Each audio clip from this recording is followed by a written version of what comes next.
Hi, everybody. My name is Sharon Jenks, and I'm the director of a nonprofit called Green Schoolyards America. And you are here today in the community of practice for schools and districts moving learning outside, which has been hosted by myself, Sharon Jenks, and my colleague Lauren McKenna, on behalf of the National Outdoor Learning Initiative, which was founded by the Lawrence Hall of Science, Green Schoolyards America, San Mateo County Office of Education, and 10 Strands back in June 2020. And we have been meeting weekly and biweekly ever since, helping to provide a forum for schools and districts who'd like to be able to use outdoor spaces to improve equity, learning, health, and happiness during the pandemic and beyond. And these days, since we're so far into this situation, this crazy situation we find ourselves in the world, we are focusing more on the beyond, but we are also talking about the effects of the pandemic and being a resource for each other to be able to have colleagues give advice about what's working for them in different parts of the country and how to solve problems that everyone is working on. I'd like to pass the virtual mic over to my colleague, Lauren McKenna, who will introduce our speaker, Craig Strang, who is a co-founder of the National COVID-19 Outdoor Learning Initiative. Welcome, Craig, and Lauren, can you please introduce him? Hello, everyone. Thank you, Sharon, and welcome, Craig. As a little background, Craig, who is with the Lawrence Hall of Science, who's been a partner of the National Initiative for the last year and a half plus, has been very supportive of all this work. Craig is the Associate Director for Learning and Teaching at the Lawrence Hall of Science. He oversees a team that focuses on building capacity to improve math, science, ocean, and environmental literacy in formal and informal education systems, both nationally and internationally.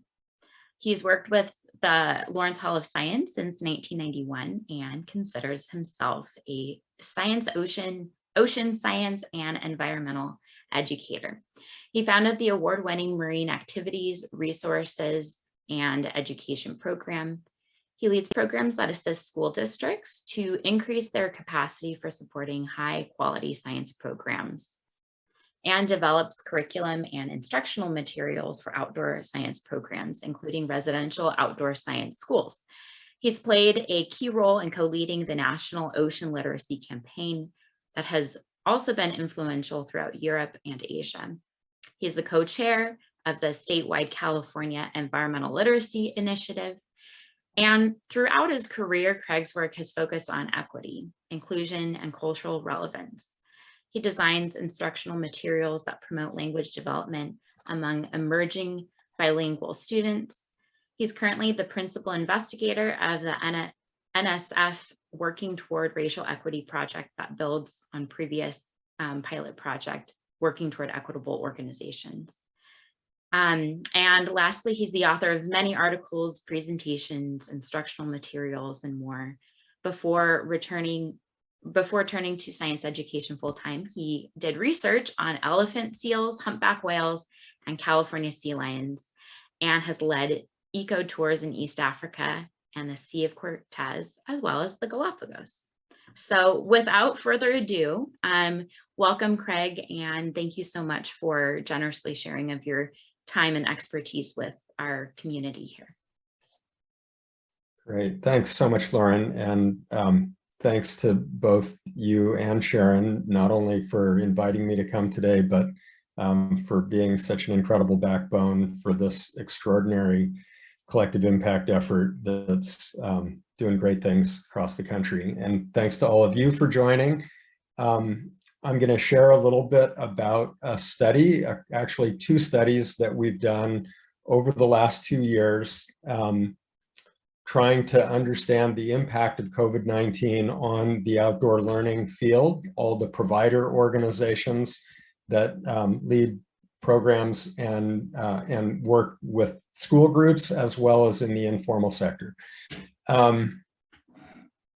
Okay, so I know that most of you, or I assume that most of you, are working within school systems. I know that there are some of you here that are from the outdoor learning, outdoor education community as well. But this presentation is largely going to focus on the impact of COVID-19 on the out-of-school outdoor learning industry. And so I'm going to try and go through those impacts as quickly as I can, because the punchline of all this has very direct implications for school systems and the relationships between those outdoor learning organizations and school systems. So hang in there with me, and we'll get to the end, and it'll come full circle back to working with schools. So first of all, these two research studies that I'm going to be referring to were funded by the National Science Foundation, and this is our amazing team at Lawrence Hall of Science that has been working on the Beatles Project, a national network that supports outdoor learning organizations nationwide and conducts research to try and understand what kinds of supports those organizations need. Really proud and happy to be part of this team.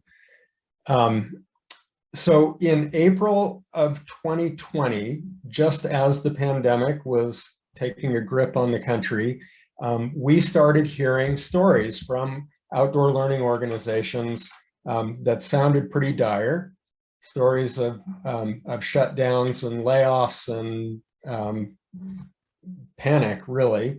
And so we immediately shifted gears to conduct this study in April of 2020 to try and understand what was happening out there in the field.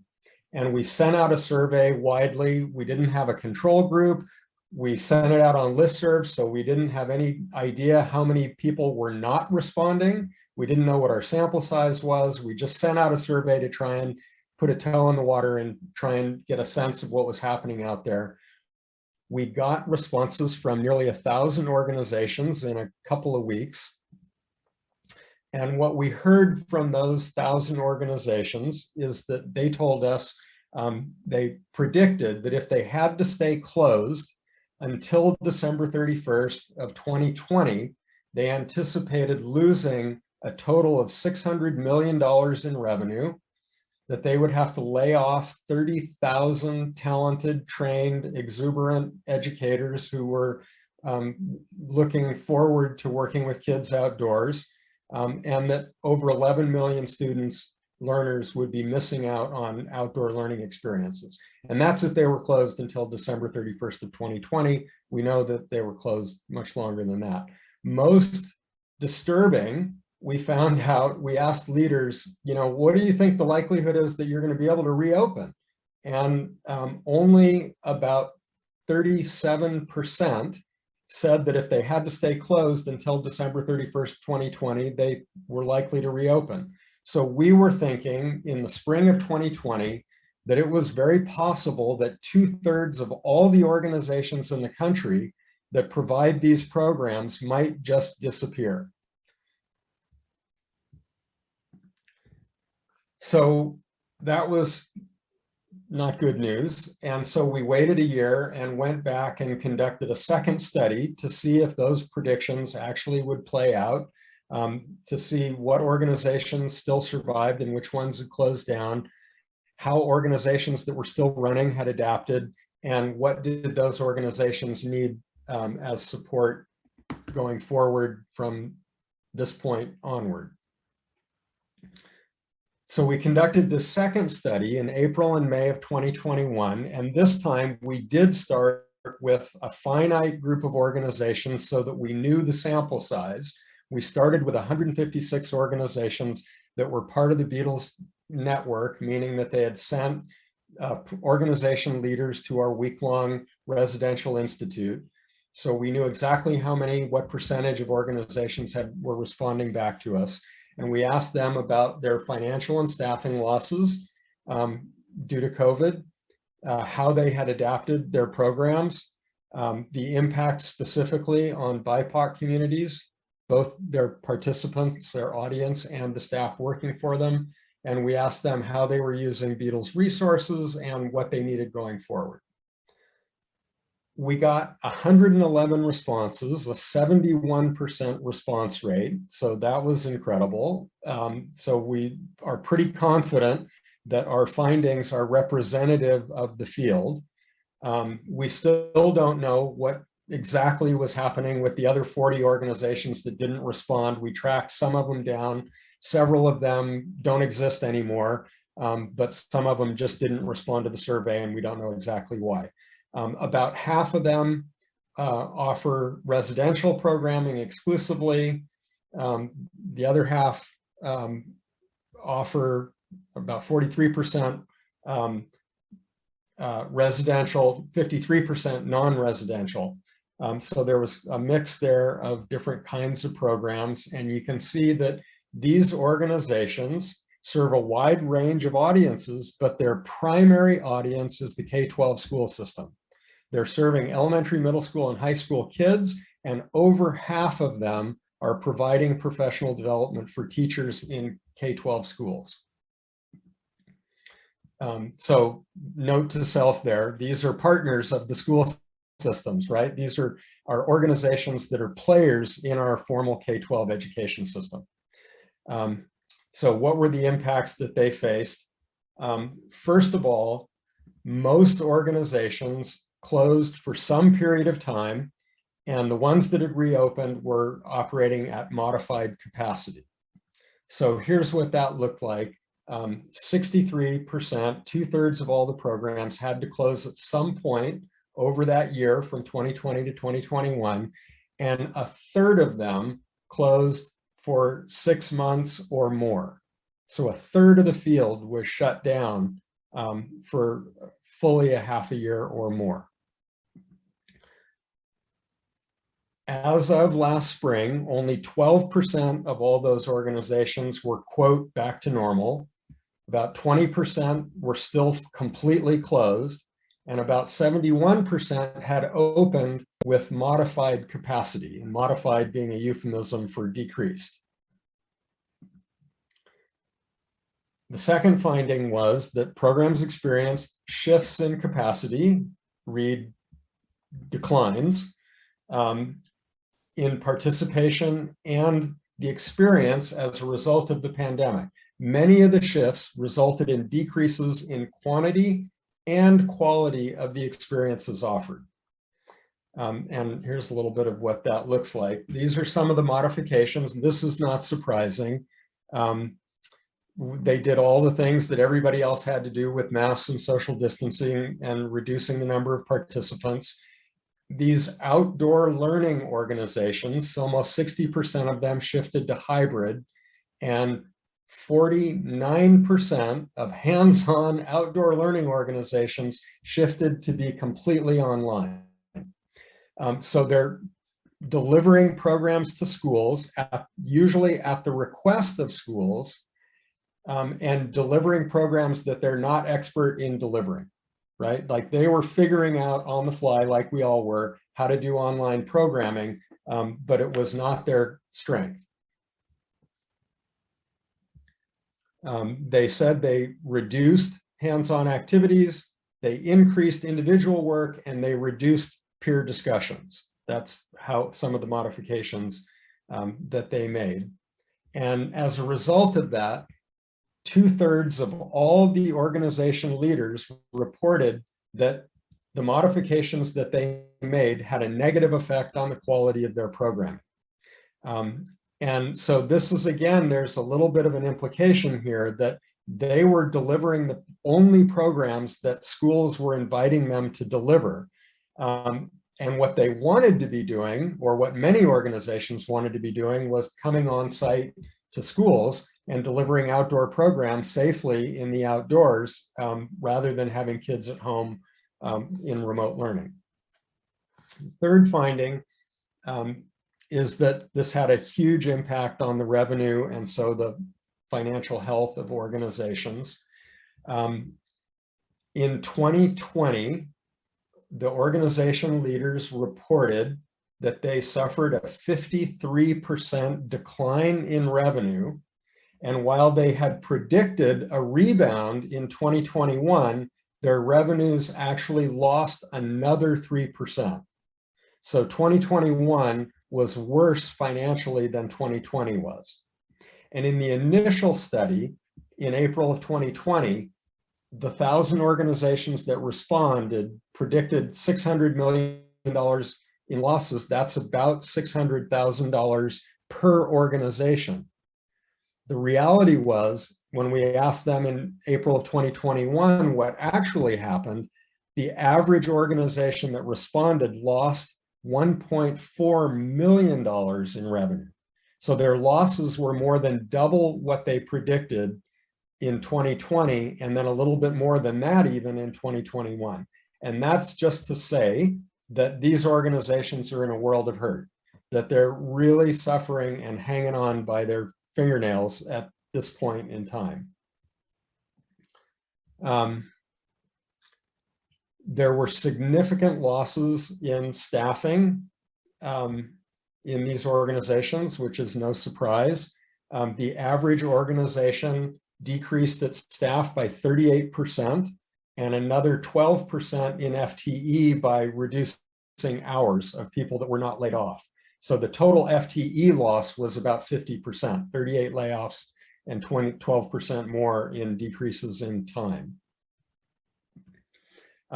And we saw that across the field, 37% of all BIPOC staff, Black, Indigenous staff, and people of color staff were laid off during the pandemic.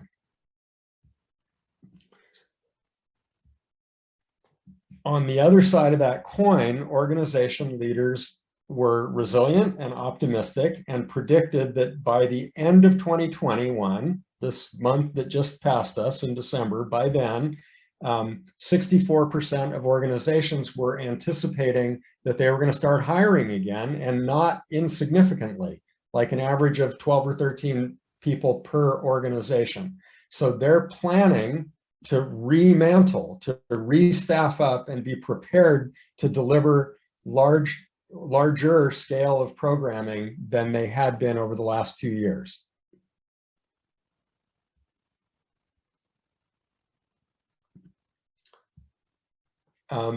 We know, just like in the K-12 system, in the outdoor learning environment, the pandemic exacerbated pre-existing issues in equitable access to high quality programming, and the decreases were in access to programs were highest among communities of color.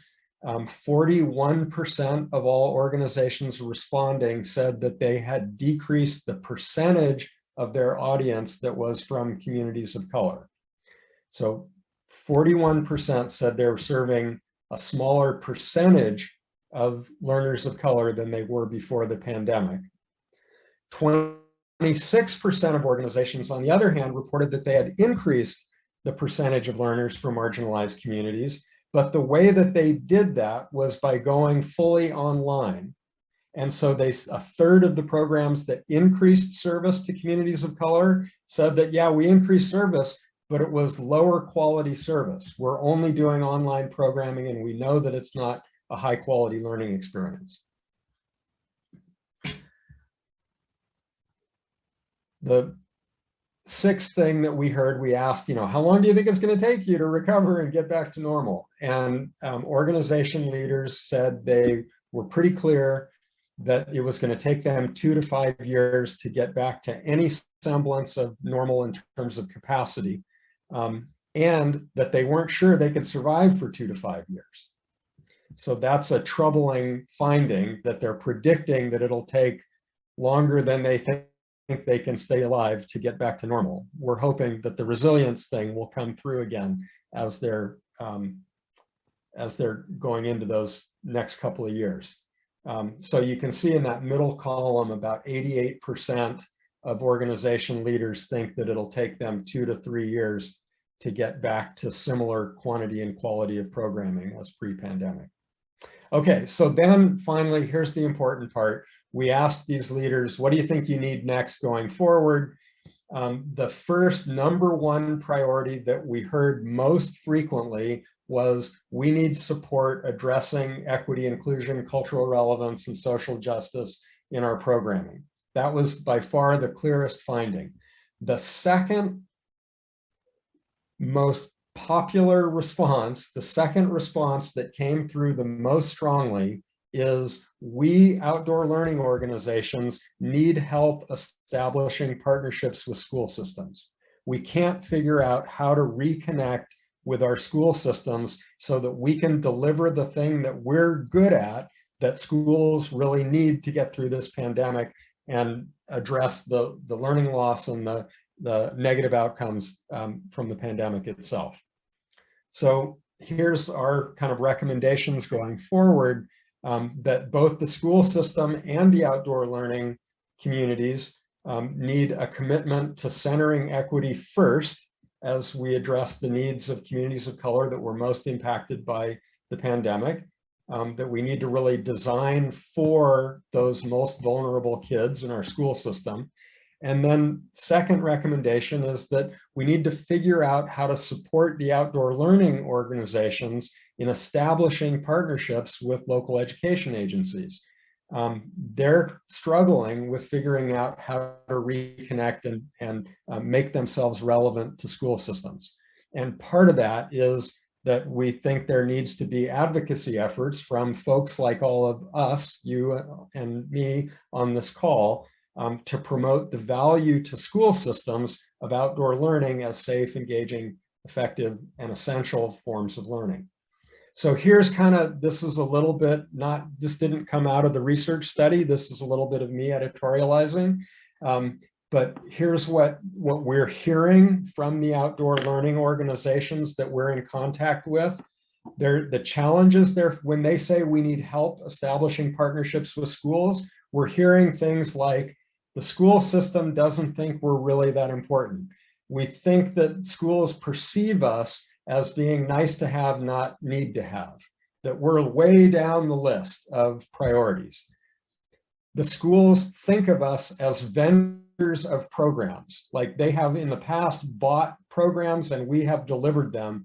They don't see us as partners that they can talk with about their problems and find kind of mutually beneficial relationships that would address both our needs and the needs of the schools.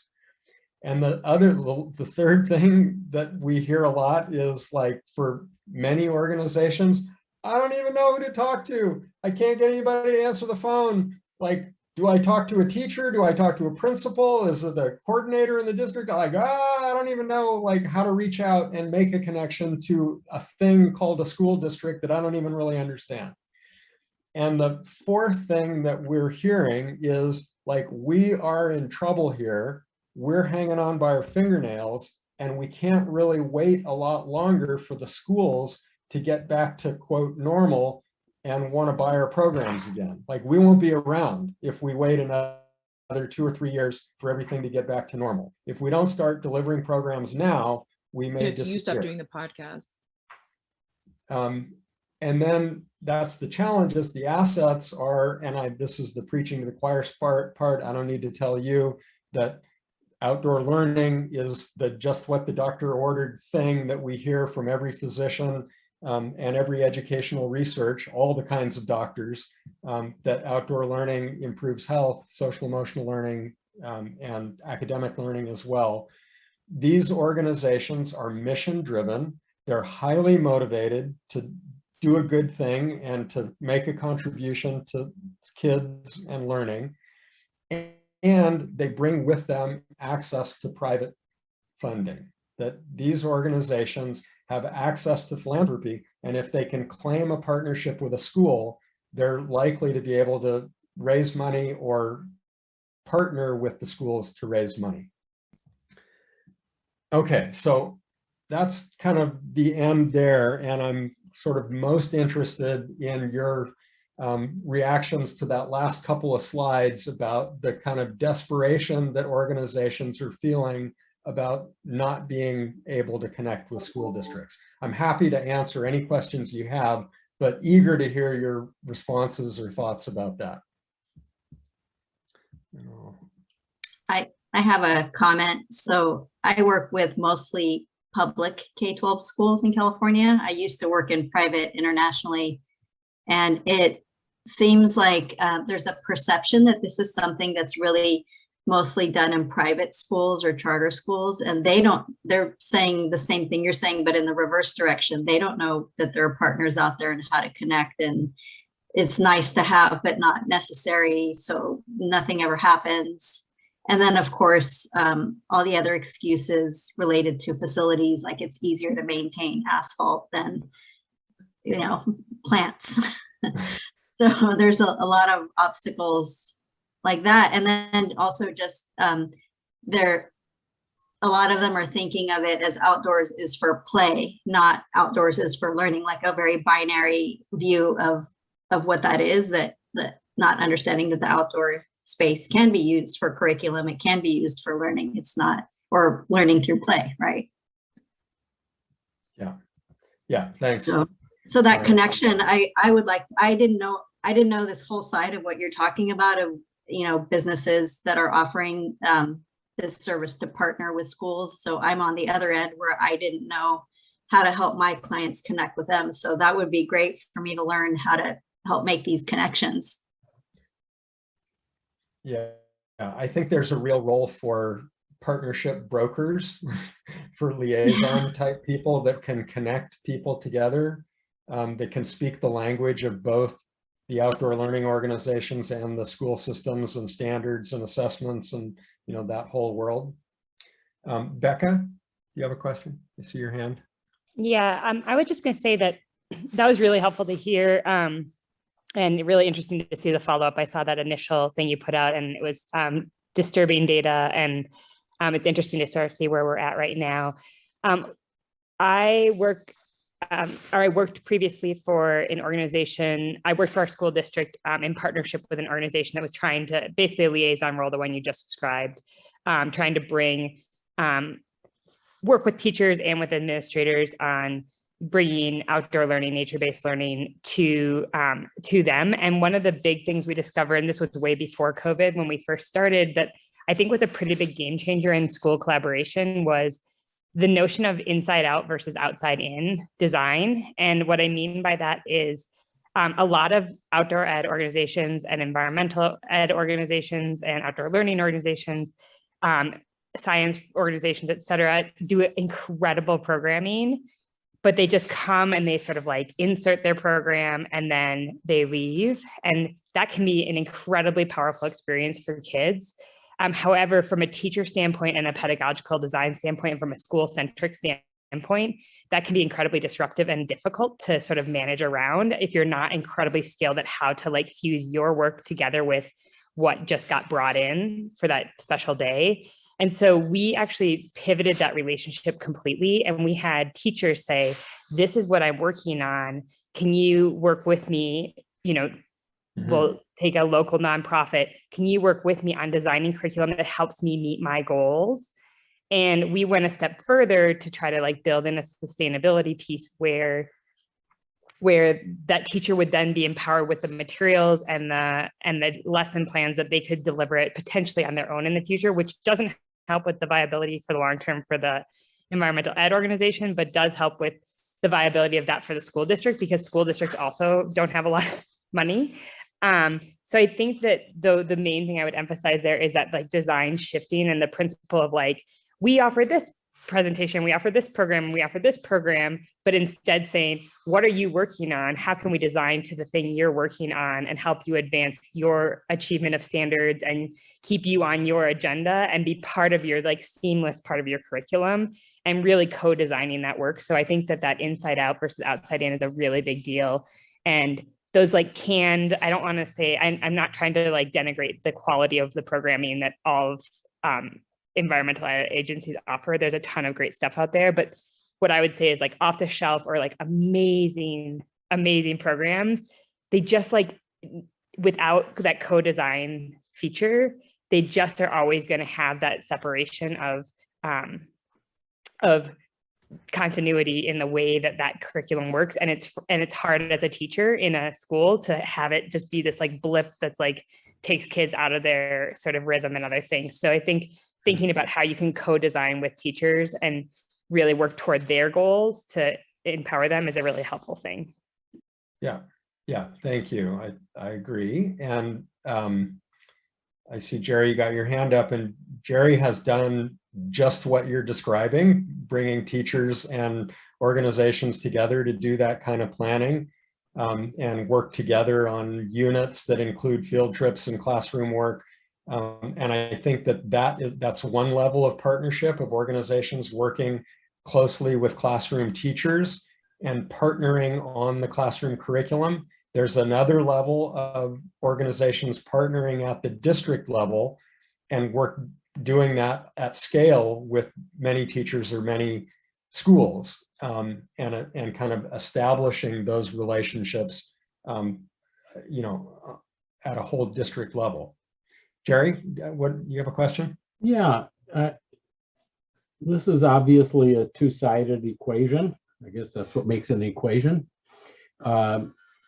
There's both the need to help schools and districts understand the value of these kinds of experiences, but there's also on the other side, and I wanted to know if you're aware of any evidence related to this.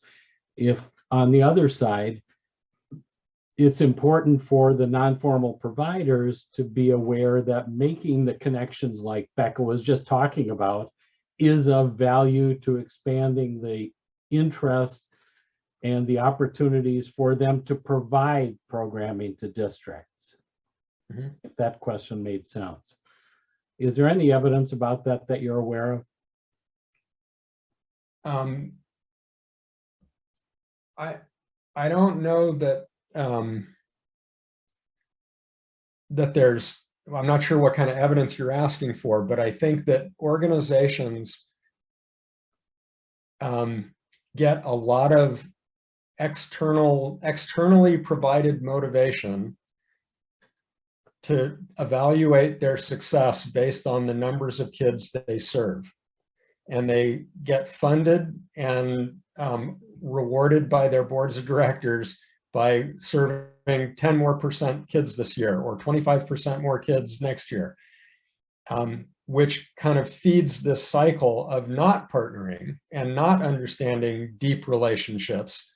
And we've been trying to make a case. I mean, it's not based on research, it's based on our practical practitioner knowledge, that deeper partnerships and longer connections with smaller numbers will actually have more impact and result in more lasting partnerships.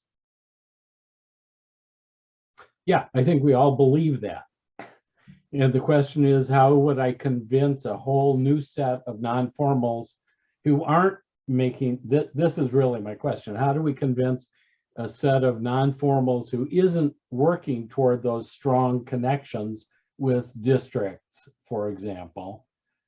What can we demonstrate? How can we demonstrate to them, other than, you know, the things you and I would say about this is of value? It'll get you more schools involved, or more teachers involved, and more students.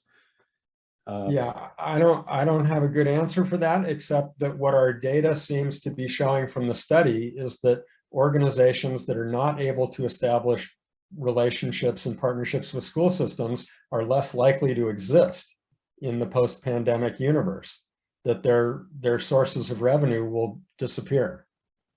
And I don't know how long that will last.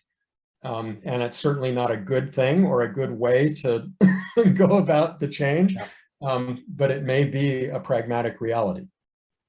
Okay, thanks. I just want to address a couple of the questions that are in the chat. We only have maybe a minute left before we move into breakouts. So thank you so much, everyone, for participating, and Craig, for your responses. Maybe sort of a quick question is, do you have any sense of what percentage of the US public school systems are doing outdoor learning? This is maybe a question for our organization as a whole in the initiative. But maybe from your perspective, was there anything that came from that COVID report? I don't have any data from that, and Sharon really knows more than I do about that. And we often balance each other out this way, that my perspective is not very many and not nearly enough, and Sharon always balances my cynicism with examples of extraordinary districts that are doing it. But in terms of numbers and percentages, I don't have that answer. Good. And I think thanks, Craig. Thanks, Craig, first for your fabulous presentation. But also on that point, I think that first we have a survey that many of you have probably responded to already, and we are in the midst of pulling together the results of the survey to try to answer that question. But on the optimistic side, I would say, the field in the last 30 years was growing a lot and was approaching a tipping point, but this situation in the last year and a half has accelerated its progress. And so it isn't everywhere yet, but it's probably 10 times bigger than it was before the pandemic, as far as people interested in taking learning and classes and programming outdoors. And in that, I include all outdoor time at school. So it's not just learning, but lunch outdoors and programming before and after school, and more expanded play and nature opportunities on campuses. So we're looking with a slightly different lens. But I think there has been a huge expansion. Is it far enough yet? No, I agree with you. So there's still a lot of work for everyone in the field to do for the rest of our lives on this. I think there's 100,000 schools in the country. So, but it's getting somewhere. And I just wanted to add too, before we switch to the working groups, that what we noticed anecdotally for sure over the last 18 months is that the partner organizations that Craig was talking about played a key role in the districts that have been the most successful and were able to pivot the most quickly. Many of them had a community of organizations that surrounded them that they were able to partner with and help them to make change at scale and go outdoors in a way that they might not have been able to do alone, or not as quickly anyway. And so there was a key piece there that definitely affected, influenced, and improved the delivery of pivoting and outdoor learning during the pandemic. And then just as we switch to the breakout groups, I also wanted to say that Craig's team at Lawrence Hall of Science, and as well as many others who were volunteering for us, put together fabulous materials that are in our education outdoors chapter of the website. And so there's a lot of resources directly from Lawrence Hall of Science, and then a lot from the community of volunteers that worked with our outdoor learning groups, who wrote ideas to help you get started in teaching and learning and supporting scheduling and all the things that it takes to move outdoors at scale during the pandemic and beyond. And we'll put a link in the chat, and we hope you'll take a look at it. Thank you so much for sharing your research and expertise with us, Craig. Here's a big round of applause from the whole audience. The study's findings that you were just sharing are so sobering and powerful. We really hope that understanding the problems that you shared will help the field to work on solving them, and to encourage more school districts and outdoor science programs to develop deeper partnerships that build a resilience for those organizations and for the field, and would also provide more equitable and high quality learning experiences for children. Thanks again for joining us today.